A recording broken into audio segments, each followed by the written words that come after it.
What's up, Stalemates? Welcome back to another episode of this nameless show. At this point, we should probably just call it the Stalemate Show, and then we'll figure it out as we go along. The show is brought to you by Barbarian Apparel. They're the best apparel company in the game. We've been with them for about 2.5 years, something like that, and they've treated us right every step of the way, and they can treat you guys right as well. Scroll down, click the link to check out Barbarian Apparel today. All right, big weekend of wrestling. Iowa State versus Wisconsin. We had North Dakota State, Nebraska, App State versus NC State. We had the Clarion Open. We had the Southeast Open. We had the Princeton Open. We had the Michigan State Open. Big weekend of wrestling. We're going to get into all of it, but at the top of the show, we're going to break down my favorite team, Iowa State versus Wisconsin. It was pretty electric if you're an Iowa State fan, which I am, so we're going to get into that. But first, let me introduce my co-host. We got Corby out I'm pretty sure he's in Arizona right now, and we got my other co-host, Jake. Tyler is missing. He is on the road to St. Louis getting some business done. Corby, how you doing, my friend? Doing great, man. How you doing back there in Iowa?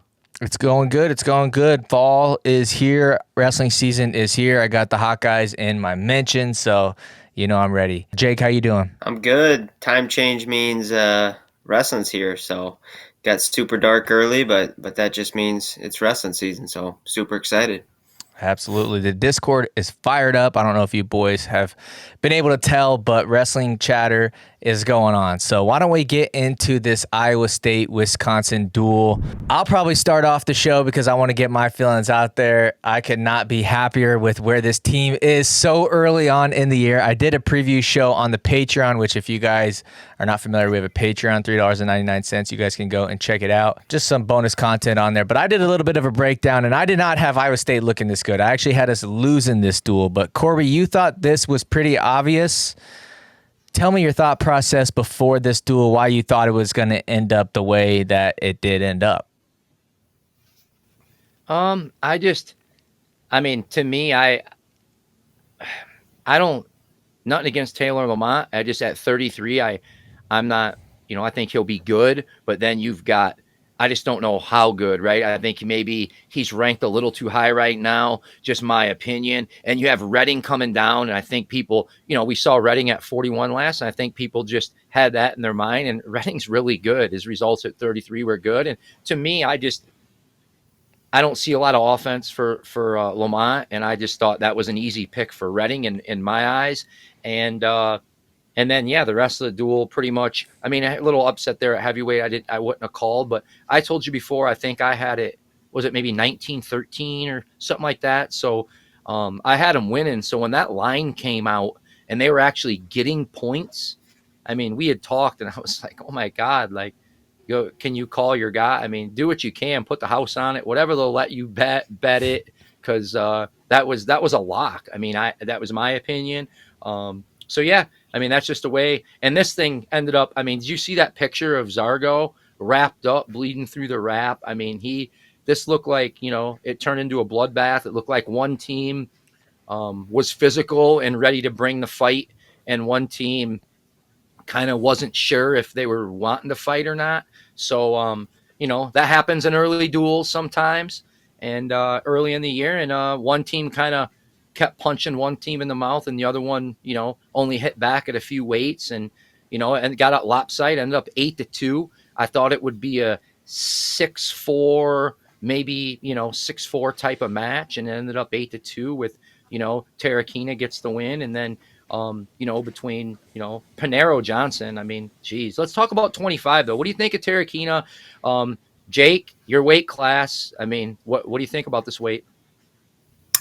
Yeah, I was actually messaging a friend who follows those lines a lot with this weight, and I told him beforehand I thought this was a toss-up match, and he kind of maybe scoffed at me a little bit on that. But, I've watched Terrakina wrestle a lot, and Barnett, he's a top-bottom guy, and Terrakina's a neutral guy, so I think Terrakina has quick finishes, so he was able to get a couple quick finishes on Barnett, and the match kind of got a little crazy throughout. I know there was a brick thrown at the end, maybe a potential team point loss. I think that's where they lost that team point when Dresser went out on the mat. But yeah, man, Terrakina looked awesome. I think he stayed out of kind of Barnett's best positions. And, Barnett's good, but he takes losses like this all the time. So I wasn't super shocked by it, to be honest with you. I don't think I predicted it. I was with you on the Reading pick, but, I kind of thought Barnett was going to win this one. So as soon as Terrakina won, I was texting some friends just being like, man, I wish we would have been a little more all in on Iowa State on the money line there. But yeah, man, I was super impressed with Terrakina. I thought his leg attacks looked really good. I don't think this is shocking for anybody in the know. I think he's had some matches like this before, so I think he's only going to build on this. And but yeah, 33, like you said, I was not shocked. I was a little surprised he won 10-4. I think that was, I would have predicted more of like a 6-4, 7-4 type match. But for Reading to do what he did to Lamont was extremely impressive. I know I'll let Zach talk maybe a little bit about the first two weights too, but man, those two looked really good. Yeah, I mean, personally, I know I don't sound like much of an Iowa State fan here, but I had us losing both those weights. Those are two All-Americans that, I think most people, Vegas especially, probably had their money on the Badgers there. But let's talk about 41 and 49. The theme of this whole weekend for Iowa State seemed to be the freshmen. I believe we have 3 different freshmen in our lineup over the course of those 3 duels, and I believe they all got a win, if I remember right. I know Gaetan got a win over Little Rock. Paniro Johnson got a win over Austin Gomez, and Casey Swiderski got 2 wins over 2 NCAA qualifiers. I think the Casey Swiderski haters can kind of pump their brakes a little bit. I know last week I said that I was going to pump my brakes with, his wrestle-off against Jacob Frost, and that was a 1 point. But Casey Swiderski looked good. We didn't really get to see him a ton on bottom early in the day. We got to see it a little bit with Zargo, but that match, I don't know. I mean, there was a lot to take in there with how much Swiderski attacks, and I was kind of worried. People are saying that the weight thing, could he gas later on if he doesn't have his weight under control? But to me, I don't really see a whole lot of red flags in his game right now. Maybe, I don't know. I mean, he looked a little bit under or out of shape against Shannon Hanna. I thought maybe there was a couple times going back to the center, he was kind of, sitting there. But who knows? Did you guys see any red flags with Swiderski that I'm not seeing? Because I got my red and gold glasses on. Corby, go ahead. I didn't see any red flags, so I thought Swiderski looked like a bad dude. I think his attitude, his like shoving guys off the edge of the mat, his little headbutts, things like that. I think he's ready to rock and roll. I was extremely impressed. Yeah, I do too. I think everybody knew he was slick, and I think he's got a little chip on his shoulder, right? I think he's out there too, wanting the country, he's wanting to let everybody know he's here. He's not going to back down. So no, I think he looked good. My only thing is, we saw Frost in the first duel, right? So we didn't see him right off the scale, right? So then he got a little break for Campbell, and then he got a big break before Wisconsin, right? So, and we saw him in the wrestle off, right? And that I would assume, I don't know, but usually they do those around a 2-hour weigh-in. They kind of treat them like a open. So, I'd like to see him, we don't know yet, right, how he's going to perform 1 hour off the scale. So we'll see. I mean, I think he'll be fine, right? I mean, as he makes weight more and more, I mean, he made weight 2 matches. I mean, I bet he didn't get over 148 pounds there during that event. You know what I mean? So, he's sticking within striking distance. Most guys that are serious are talking about winning titles and All-American. They're training within 7 to 10 pounds of their weight class every day in the room. They don't usually get too much over that in the season. So I imagine, he's right there striking distance with all the time. So I think he'll be fine. Moving right along to 149. I do want to give a little bit of flowers to Wisconsin's Austin Gomez there. At this point in the duel, it was, 1, 2, 3 matches to 0 for Iowa State. And I think he knew that he was going to have to come in here and really try to not only get some team points on the board, but also try to get some spark going for the Wisconsin Badgers there. And He did exactly what he did for Iowa State when we wrestled Iowa in 2019. He knew that the duel was on the line. He went out there and threw everything and the kitchen sink when he went against Austin Gomez. And I think he tried doing the same thing here with Paniro, but Paniro was solid, and we've seen Austin Gomez put guys, put them away in those same positions, and Paniro was able to fight it off, and he looked great. 9-4, a couple takedowns, I believe. I've been high on Paniro for a long time, and I think he's here. I know he was battling some health stuff, but to me, he's another guy I don't see a whole lot of red flags right now. But I don't know. What'd you guys see in Paniro? I'm just as high on him now as I've always been. So, Corby, I'll let you lead this one off. Yeah. I was high out of him. High on him coming out of high school. I said on a show when he was coming out as a recruit that, he was a third place kid in PA. And at the time I thought he was the best third place recruit in the whole country. Right. I said that. I thought I was really high on Paniro Johnson coming out. I thought he was raw. I thought he had a lot of talent. So yeah, that's what I said about him 2 years ago. I think he's good. I think he can be right there. The health things, with his stamina looks to be figured out to me. But I'm with you. Watched Austin Gomez grow up. Honey Badger, he gives no rip. And so, down 9-0, captain, leader of that team, he figured he was going to come out and go for it, right? He's done it his whole life. And, he always believes until there's 1 or 2 seconds left on the clock that he can throw you and pin you. So I don't take anything. Now, I do take something away from it. Obviously, Paniro Johnson wins. Great win. Awesome. But I don't know how much stock I drop Gomez. I think maybe, what was he ranked in the top? He's probably third, I think third maybe. I would maybe drop him maybe to 6. Paniro might have been in the teens, or I don't know where Paniro was. He might have been in the 20s, but I think Paniro might, jump up maybe, let's say he was in the 20s. He jumps up, cuts that in half, maybe to 10 or 12, and Austin slides a few. But, I think Gomez, you'll see Gomez back. The results won't change a whole lot this year, I don't think. Jake, do you believe that Austin Gomez wrestles a different match if it's not in a dual setting like this? Do you think he was kind of putting himself in more danger than he needed to be because of the dual score? Or do you think that's just how Austin Gomez was going to wrestle no matter what the context was? I think that this Iowa State duel meant a lot to him. And I think he wanted to go out and get a pin early. And then throw on top of it that, they lose the first 3 matches. I think it means something. I'm with Corby where I don't drop Gomez's stock at all. And, maybe you buy a little bit of Paniro Johnson stock, but I think Paniro is like a perfect match, like a perfect style for Gomez. He's short, hard to throw, re-attack guy. Gomez gets his elbows out a little bit on some attacks. He, hits some re-attack stuff. So I'm not going to buy too much of Paniro stock yet. I'm kind of on the wait and see. I'm excited to see him over the next couple duels. Maybe he's going to, really surprise me, but I'm with you. I think kind of just perfect scenario for Paniro Johnson.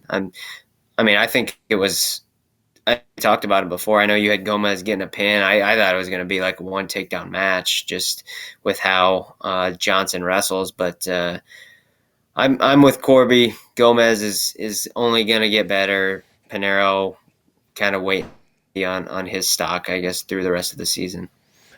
157 here is a weight that Iowa State would probably be the only weight for Iowa State that we probably not going to spend a whole lot of time talking about Iowa State, I'll say. We went 0-3 this weekend at 157.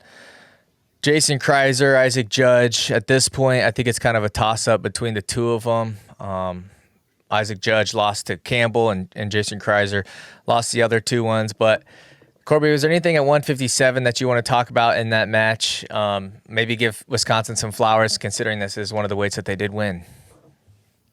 Yeah, no. Talk about a team leader, though. Garrett comes out, does what he's supposed to do. Fundamentals, wins matches, goes, does what he's supposed to do, wins the match. Good for him.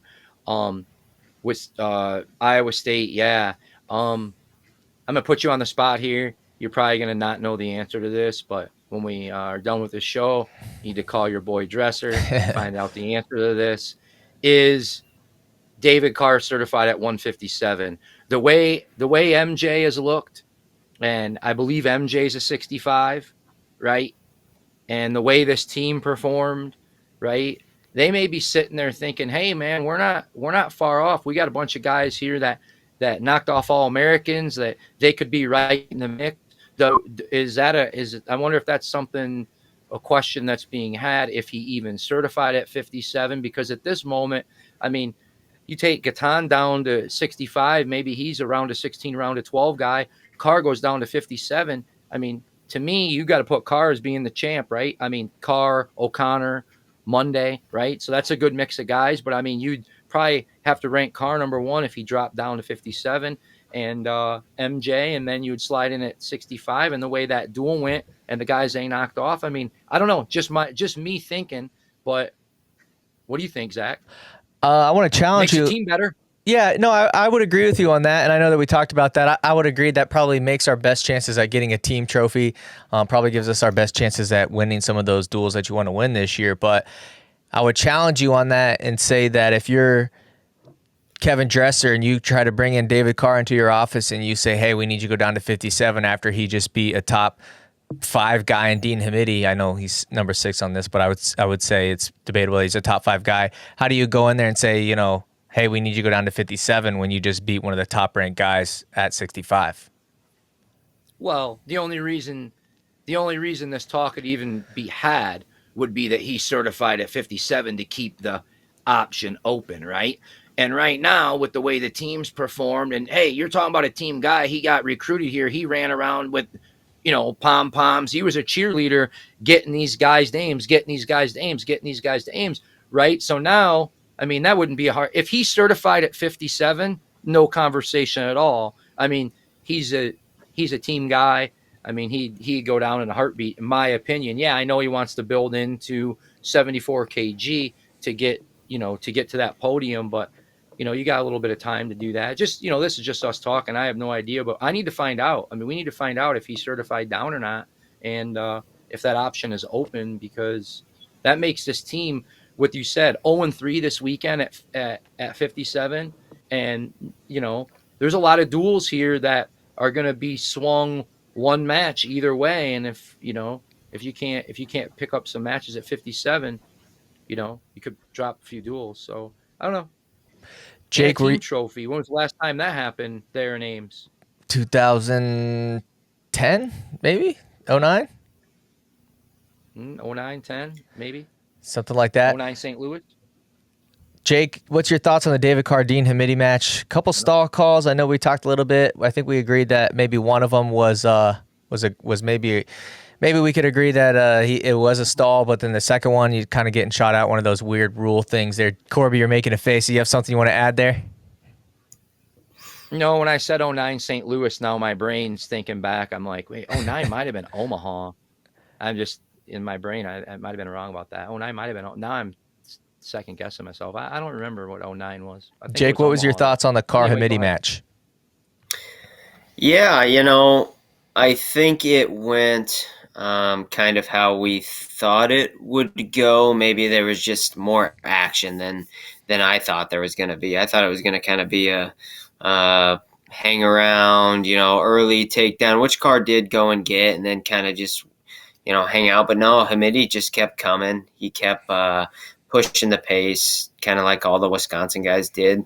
I mean, I don't think he never really got close to scoring on his own takedown. It was some reattack stuff, but he did have Carr's leg up a few different times, and Carr did have to kind of run out of bounds once or twice, actually. Whatever you want to call it, flee, run. He did have to kick out, limp knee out once or twice. So, this is a match Hamiti can win. I thought he looked bigger, not a lot bigger. I don't think he looked better. I think that's a match Carr can win, 8 times out of 10, 9 times out of 10. But, I think Hamiti is solid and can sneak a match out, depending on the time and the situation. I'm kind of with Corby on, I'm interested to see if Carr can go down to 57. I don't know that that's in the cards, but I think it's something that they should probably look at. And that's coming from me, just a random bystander, but I do think it's something that should be thought about, especially with Gaetan, who looked awesome, and he looked small for 174. I think he's ready to go right now. He's just not a 74 pounder. So I'm sure that's something we'll get to here next. But yeah, man, I was surprised that Hamiti was able to get the legs a couple times, but Carr did what he did, and he got the win. Corby, what do you think this does to Dean Hamiti's stock? I don't think it does a whole lot at all. I think it stays the same. I think Dean, I don't want to say this without seeming like I think Dean needs to understand that if you're going to let these high level guys in on your legs all the time, they're going to finish, right? They're going to be able to get to finishes on you, right? So I think he, sometimes a lot of these scramblers, they want you to be in there, but if you let a guy in, a good guy over and over and over, they're going to find ways to finish. So, I just, maybe a little more baseline first, and then use the scrambling. But I don't know, just my opinion. 74, gets a match this weekend. He loses in overtime to Buffy. MJ's hot. He pins Tristan Wills, who's Little Rock's best guy, down in the match, gets a body lock, pins him. So coming into this match, and the way this duel is gone, and you want to, true freshman, you want to earn some respect in that locker room. In a dual meet like this, your teammates have all been bloodied. A bunch of them have been upset, and you go out as a true freshman and have a pair on you and stand there and fight, and win the match. Right? Rowley gets his first college win, and good for him, right? You don't see too many Oregon kids, end up in the Big Ten, and he goes over to Wisconsin, and let's go, right? Good win for him, and I like it, right? And I like MJ. Stock doesn't drop for him. I think he's a little small for the weight. I think Rowley is fairly not big for the weight, but I would say, not small either. So yeah, I liked it. What'd you think about 74? Good match, 4-3. What'd you think, Jake? Yeah, I think I remember sending something in the group chat about Rowley looking really tired. I can't remember if it was after the first or the second period. So I was actually extremely impressed with him kind of just being able to battle back and stay in the match, because I thought the match was trending MJ's way. But to be honest with you, I thought MJ shot himself out of the match. I think if he makes one or two little and that's like match awareness and match adjustments. I think as a true freshman, maybe you're not prepared for that, especially wrestling the type of schedule that he's going to wrestle. So I think he's like you said, a little small. I think Rowley's not huge, but not small for the weight. So I was extremely impressed with both. I really did think that was Gaetan's match to lose, but Rowley found a way to get it done in a duel that was not trending Wisconsin's way. So I think that's extremely impressive for him to pull that one out. I know Zach probably has a few words on this, but man, I thought I was impressed with Gaetan. Yeah, I think for me, the two main things with Gaetan over the weekend was it kind of confirmed some of the things I've been hearing behind the scenes from the team and people around the team, I guess, about Gaetan, is that he is kind of surprising people in the room. The fact that he's even competing, I think we can all agree that he's probably more of a 65 pounder than a 74 pounder. I know we've talked about it on the show, but the fact that he's competing at the level that he is, pinning Tristan Wills, who, like Corby said, is probably the best guy, the most credentialed guy on that Little Rock team, who is, they're an up and coming team, let's admit it. But Tristan Wills was kind of the captain of that ship, and Gaetan in his first ever college match, he ends up pinning the guy. So I think he's going to remind a lot of Cyclone fans of Jarrett Dagan, where he's going to give up takedowns here and there, and he's going to kind of put you on the edge of your seat, but he's so funky, he's always kind of in the match. And I wouldn't be surprised if Dresser throws him in some more heated duel situations later on in the year. I'm excited for the MJ Gaetan show. It kind of reminds you of that Ian Parker, Cannon Store, those freshmen that we had, and that was kind of the first recruiting class that kind of tried to get Iowa State in this direction. And then now I think we're in, an even better direction with these two guys, but it starts with the freshman class like we're having right now. And I think the freshmen are kind of the theme of this team. But there's also a good veteran mix, like our next guy, Marcus Coleman, who, sheesh, this guy is looking good. He's picking up right where he left off the year before.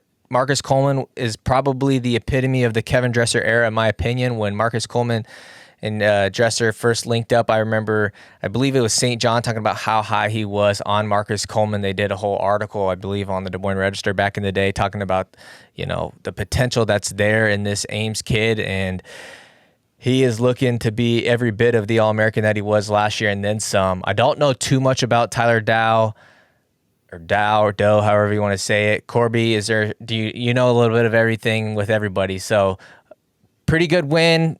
Is that what should have happened? A pin in minute 45. What'd you think of this bonus point victory for the Cyclones? Yeah, I thought maybe a major here. Coleman pinning Dow the way he did. This could be a weight class for Wisconsin. For Wisconsin and the Big Ten, it's, they're gonna have to find, something to put in at 84. I don't know if Dow. There's gonna probably be multiple guys. I don't know that you're gonna be able to run the same guy out at 84 every time, right? In the Big Ten, the way it is, but good win for Coleman. Pin, right? That was kind of like the point of the duel where, right, that pin there kind of was like, wow, that it's over, nothing you can do. So, and then we go to 97, and that match kind of the way I kind of thought it would go. You're going to see a better Amos this year. I believe that. I think the weight cut, I think just adjusting to college and just the whole thing. I think you're going to see, better Braxton Amos. And I think we did see one there. Younger, good, Warner, younger, Dean. You've got, guys there that, younger's talented enough. No doubt about it. It's going to get interesting. And then we go to heavyweight, man. I was excited about this one.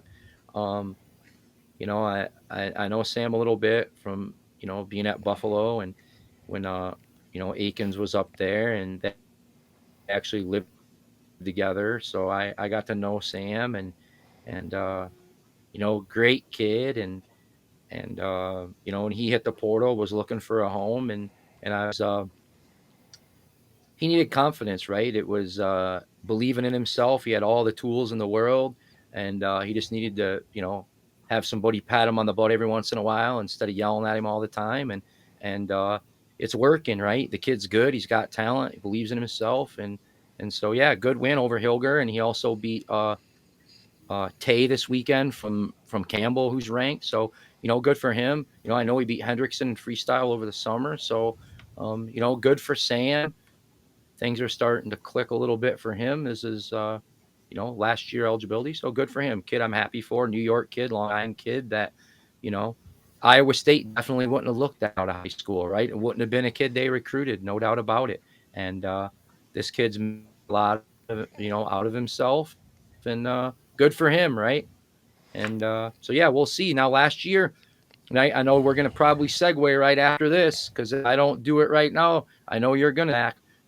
Right into December 4th. I know that's where you're going to go next. So talk about it at least. But last year, December, get stalled out. I wasn't going to go there, but Cassiope, right? I actually wasn't going to go there, because over the weekend, first of all, last week, I did get all the chirps in the Discord about the Hawks and how, It's it's not a rivalry because they win all the time. But who concerned themselves over the weekend with something that doesn't have anything to do with them?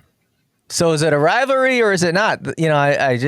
I can't tell with these Hawkeye fans. They want to get in the DMs and everything and say that it's not a rivalry, but here they are caring about December 4th.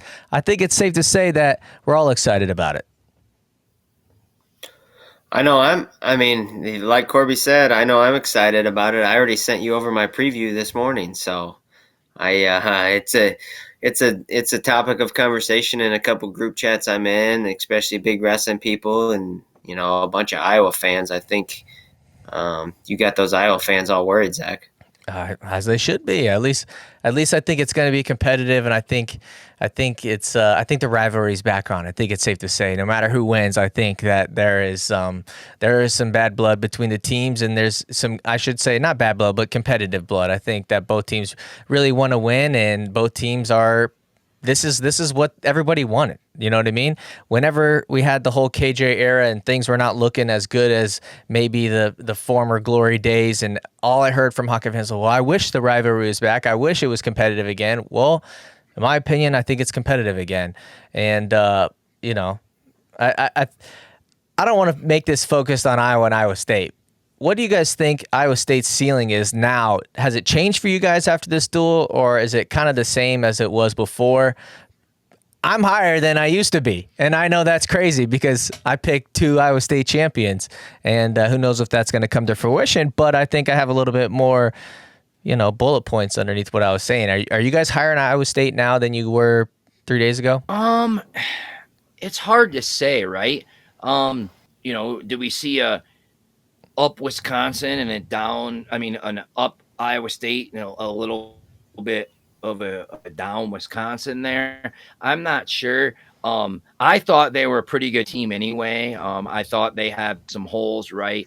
I guess you'd have to say that you're a little more high now, right? I mean, Skyler comes out and beats Hilger. I mean, I don't think many people thought that when that happens now, right? His stock jumps up a little bit. Tarakina beats Barnett, so you got to think. I think their stock's up a little bit from where I thought they were going to be. I would say in a few weight classes. So I'll give them a little bit of a bump there. What do you think, Jake? Yeah, I think a small bump. I don't think a large anything crazy.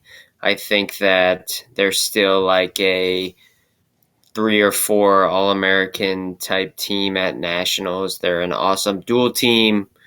But when it comes to placing high at the national tournament, I think they have a lot of round of 12, round of 16 guys who can continue to improve and maybe jump into that top 8 conversation. But right now I think you're still probably looking at a top 10 to 12 team at the national tournament.